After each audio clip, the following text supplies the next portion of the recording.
चालू करो। तो ये इसके अंदर एक घमंड का पत्थर आ जाता है। और ये काइनों के और उस समय के जो सेवक रहते हैं परमेश्वर के, 81 जन बताए वहां पर, 81 जन, 81 लोग इसको समझाते हैं। काइन, सरदार और बाकी जितने भी पादरी, जो भी कह सकते हो आप, वो लोग इसको समझाते हैं कि ये तेरा काम नहीं है, तू ये मत कर। उन काइनों के ऊपर, उन पादरियों के ऊपर गुस्सा होता है, बुड़बुड़ाता है। जब उसके जीवन में इस घमंड का पत्थर आया, क्या हुआ मालूम है? उसी क्षण उसके माथे के ऊपर फोड़ फूट निकली। जब हमारे जीवनों के अंदर 52 साल, वो बताते कि 68 ईयर्स का हुआ, यानी कि 16 साल में वो राजा बना था। 52 साल वो प्रभु की सेवा करता रहा और प्रभु ने उसको बहुत कामयाब किया। वो अध्याय पढ़ना, दूसरा इतिहास 26वां अध्याय, प्रभु ने उसको बहुत कामयाब किया। और 52 साल के बाद में उसके जीवन के अंदर एक पत्थर आ गया और प्रभु के सेवकों को गुस्सा हुआ और उनकी बात नहीं मानी। और प्रभु ने उसके तंबू के अंदर ही उसके सर के ऊपर फोड़ लिया है। राजा साउल जब प्रभु से दूर हो जाता है, सैमुएल को परमेश्वर ने कहा था राजा साउल का तू अभिषेक कर, और उसके जीवन में बहुत सारे पत्थर आ गए, वो और उसका पूरा घराना नष्ट हो गया। पर जब दाऊद साउल को पकड़ता है तो दाऊद के लोग कहते हैं इसको तू मार डाल, ये वही मनुष्य है जो तुझे मारने के लिए था। पर दाऊद क्या बोलता है? नहीं, ये परमेश्वर का सेवक है, प्रभु ने कभी इसके द्वारा कार्य किए, मैं इस कौन होता हूँ इसको मारने वाला। मेरे प्रियो, उजिया राजा को उस दिन ये याद करना चाहिए था कि प्रभु के सेवकों के विरुद्ध बोलने वाला मैं कौन होता हूँ। जब हमारे जीवन के अंदर घमंड आ जाएगा, प्रभु ने उस राजा के वहीं पर जगह पर उसके सर पर कोड़ आ गया। दाऊद परमेश्वर का बहुत ही प्यारा और प्रिय व्यक्ति था। उसके जीवन में भी एक पत्थर आ गया, आप सब जानते हैं, व्यभिचार का। वो एक स्त्री को नहाते हुए देख लेता है और उसको अपने महल में बुलाता है, उसके साथ हम बिस्तर होता है।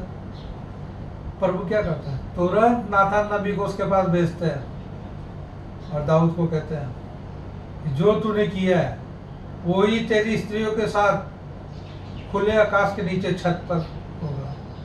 दाऊद समझ जाता है, वो तुरंत परमेश्वर के पास दौड़ता है और माफी मांगता है कि प्रभु मुझसे भूल होगी, ये पत्थर मेरे जीवन में से हटा दो।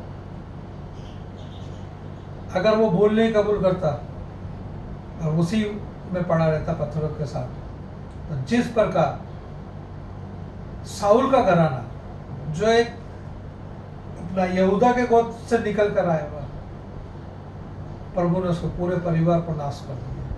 एक भी व्यक्ति नहीं बचा, सिर्फ एक योनातन का बेटा बचता है, वो भी पैरों से अपाहिज होता है। बाइबल बताती है कोई भी साउल के खानदान में नहीं से बचा। और दाऊद तुरंत समझ गया और उसने पूरे भजन संहिता 51 जबूर उसने इसी पे लिखा है, प्रभु तू मुझे धो, तेरी जफा से मुझे शुद्ध कर। और जैसे ही उसने अपने जीवन में से पत्थर हटाया, प्रभु ने उसको आशीषित किया। सैमसोन, प्रभु ने उसकी माँ बाप को कहा था मैं तुमको एक बेटा दूंगा, उसके सिर के ऊपर कभी भी उस्तरा मत करना देना, कभी भी उसको नशा मत करने देना। अभी तो उस बच्चा ही था, नौजवान ही था। गिनती की पुस्तक में पढ़ लेना, उसका विवरण है। वो बताता है कि अभी तो प्रभु की सेवा, जिस सेवा के लिए प्रभु ने उसको बुलाया था, उस सेवा में भी वो आया भी नहीं था। और फलिस्ती लोग उसको देखकर डरते थे, उसको देखकर भाग जाते थे। एक दिन क्या हुआ, फलिस्ती की सेना ने उसको घेर लिया, इसके पास कुछ भी हथियार नहीं था, इसके हाथ में गधे की जबड़ा आ जाता है। और उस जबड़े से ही उसने पूरी फलिस्ती सेना को, जितने भी थे, 1000, 2000, 3000, सबको मार गिराया। मैं आज आपको एक बात बताना चाहता हूँ कि जब आपके जीवन के अंदर कोई भी पत्थर नहीं रहेगा तो आपके हाथ के अंदर जो भी चीज आएगी प्रभु उसको उपयोग में लाएगा, उसको आशीषित करेगा। सैमसन के जीवन में जब तक पत्थर नहीं था, प्रभु ने गधे के जबड़े को भी उसको तलवार से भी ज्यादा उसको उपयोगी बना दिया। आज प्रभु आपको यही कहना चाहता है, अगर आपके जीवन के अंदर कोई भी पत्थर नहीं होगा तो मैं तुम्हारी तरफ से लूंगा। आज हमें अपने आप को जांचने की जरूरत है कि मेरे जीवन में कौन सा पत्थर है। यूहन्ना 11:39 प्रभु कहता है उस पत्थर को हटा दो।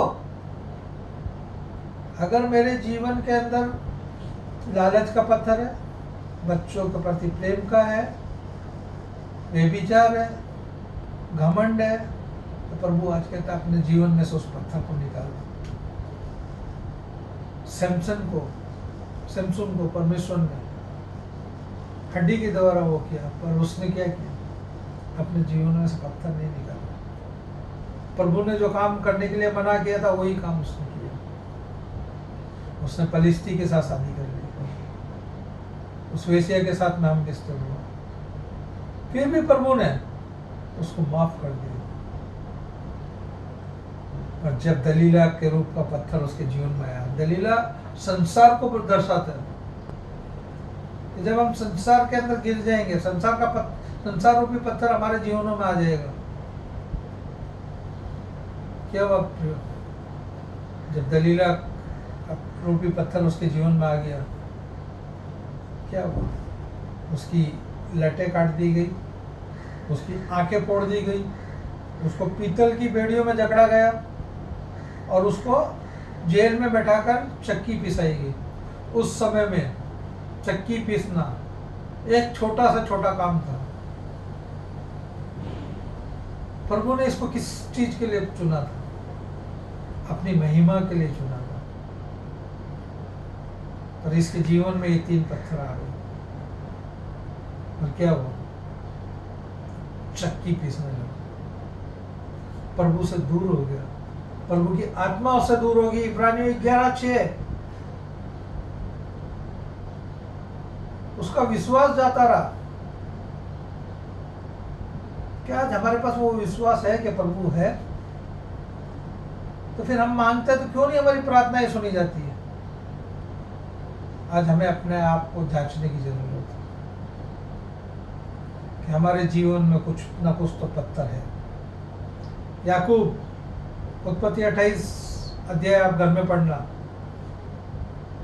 जब वो अपने बाप को धोखा देकर भागता है, काफी दूर निकल जाने के बाद रात को एक पत्थर लेता है, उसको सिरहाना बनाता है और सो जाता है और सपना देखता है। एक सीढ़ी उसको दिखाई देती है आकाश से जमीन पर आती हुई, और बहुत से लोग, स्वर्गदूत लोग और लोग उसके ऊपर नीचे आ रहे जा रहे हैं, और ऊपर एंड में परमेश्वर का सिंहासन है। प्रभु उसको क्या दिखाना चाह रहा था?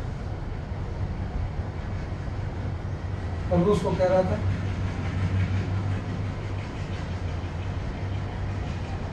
याकूब तेरे जीवन से पत्थर निकाल। अगर पत्थर नहीं निकलेगा मेरी सेवा करने के लिए, तो ये देख बहुत से लोग ऊपर नीचे हो रहे हैं, बहुत से लोग आएंगे और बहुत से लोग वापस रिटर्न मार के ऊपर भी जाएंगे। उस सीढ़ी पे वो उसको दिखा रहे थे परमेश्वर, मेरी सेवा, मेरा काम तो नहीं रुकेगा, मेरे बहुत से लोग आएंगे, बहुत से लोग वापस जाएंगे ऊपर। वो आना जाना दिखा रहा था परमेश्वर वहां पर उसको। और तू अपने जीवन में से पत्थर निकाल। और जब सुबह वो उठता है और वो अपने जीवन में से पत्थर निकाल लेता है और कहता है प्रभु जो कुछ तूने मुझे दिया अभी और आगे देगा उसका 10वां हिस्सा मैं तुझको दूंगा, और यहाँ पर तेरा मंदिर बनेगा। एक पत्थर लेता है, उसको तेल से अभिषेक करता है। उस विषय में मैं अभी नहीं जाना चाहता हूँ। पर जब वो अपने मन में से उस धोखे के पत्थर को हटा देता है, याकूब का नाम का अर्थ मेरी ख्याल से ठग होता है, और जब वो सब पत्थर अपने जीवन में से निकाल लेता है, परमेश्वर उसको एक नया नाम देता है, इस्राएल।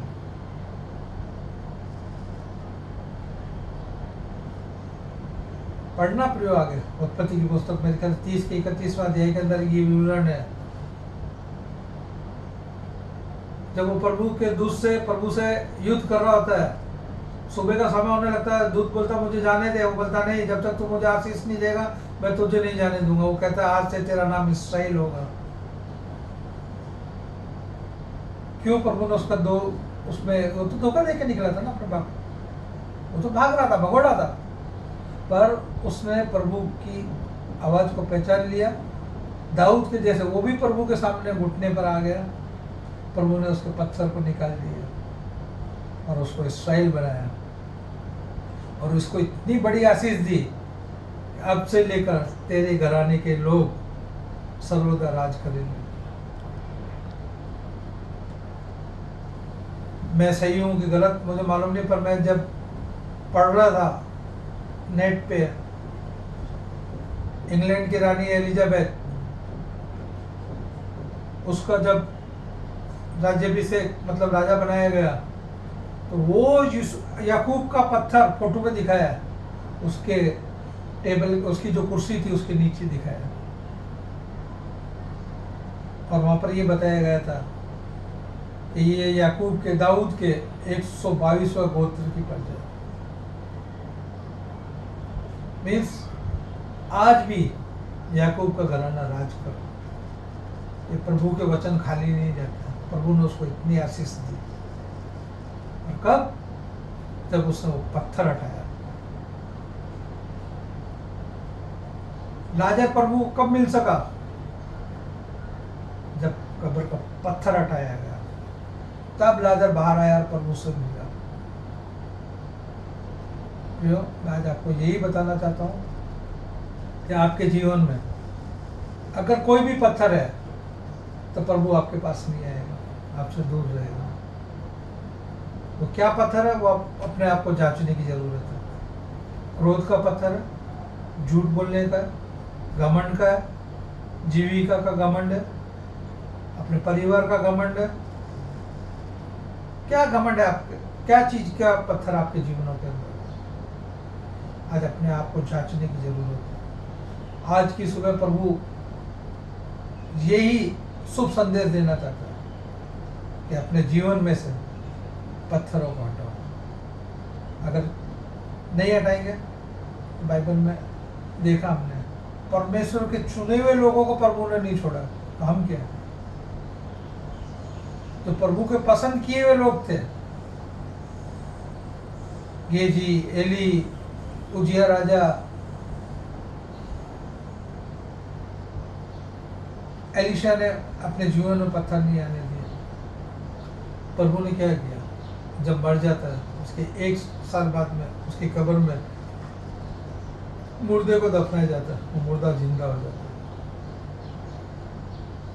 जब हम भी अपने जीवनों के अंदर पत्थर नहीं आने देंगे, तो प्रभु हमारे द्वारा भी काम करेगा।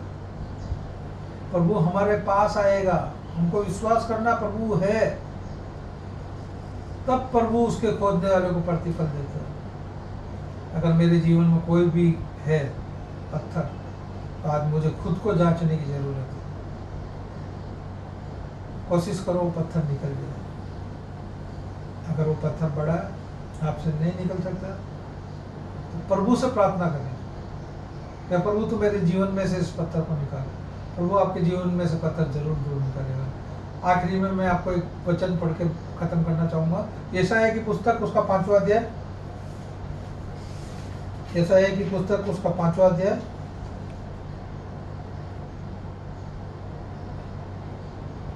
उसका 2रा अध्याय।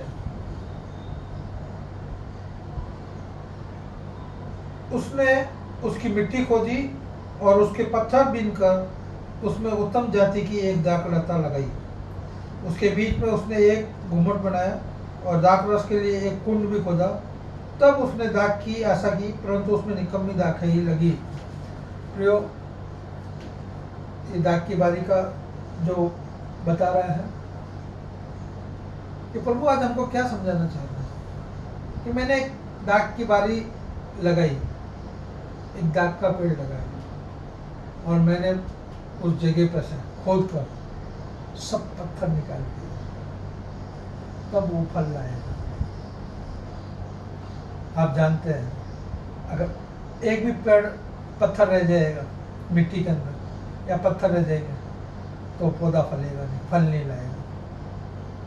आज प्रभु अपने वचनों के द्वारा हम सबको यही सिखाना चाह रहा है कि आप अपने जीवन के अंदर से लालच, घमंड, क्रोध, झूठ, ईर्ष्या, व्यभिचार, जो भी पत्थर है आपके जीवन के अंदर, छोटे छोटे हैं कि बड़े हैं,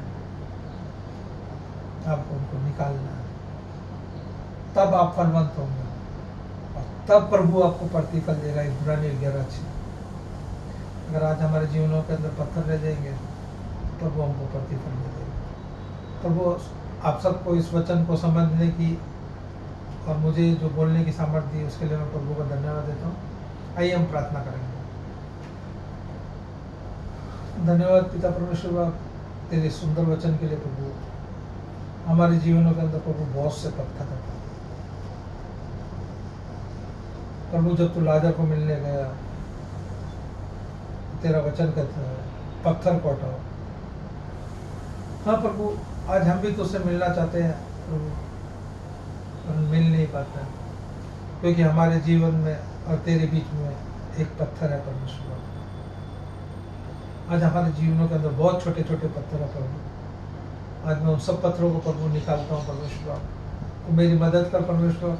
मेरे जीवन के अंदर जो भी पत्थर है प्रभु, तू मदद कर ताकि वो पत्थर मेरे जीवनों से दूर हो परमेश्वर। और प्रभु, आज मैं विशेष प्रार्थना करता हूँ इस महामारी के समय में जो भी लोग बीमार है परमेश्वर, सबकी तू सुधि ले। विशेष करके अमित के लिए परमेश्वर, वो जब हॉस्पिटल में है प्रभु, तेरे दूतों की रक्षा करना परमेश्वर। और परमेश्वर वो जल्द से जल्द चंगा हो और जो कार्य तूने उसके लिए सौंपा है परमेश्वर, वो कार्य वो पूरे कर सके परमेश्वर। और भी जो बीमार है, जिनको हम नाम में नाम नहीं जानते परमेश्वर, सबके लिए मैं प्रार्थना करता हूँ, सबकी तू सुधि ले परमेश्वर। प्रभु, विशेष प्रार्थना करता हूँ आज मेरी मम्मी के लिए परमेश्वर। आज जब उनकी बर्थडे है, पिछले 78 साल प्रभु तो उनके साथ में रहा, उनकी शुद्धि ली, उनकी देखभाल की, उनकी हर ज़रूरतों को पूरी की। प्रभु, आने वाले सालों में भी तो उनके साथ रहना परमेश्वर। इस वृद्धावस्था में प्रभु तो उनके साथ में रहे, हर महामारी से तुमको बचाना प्रभु।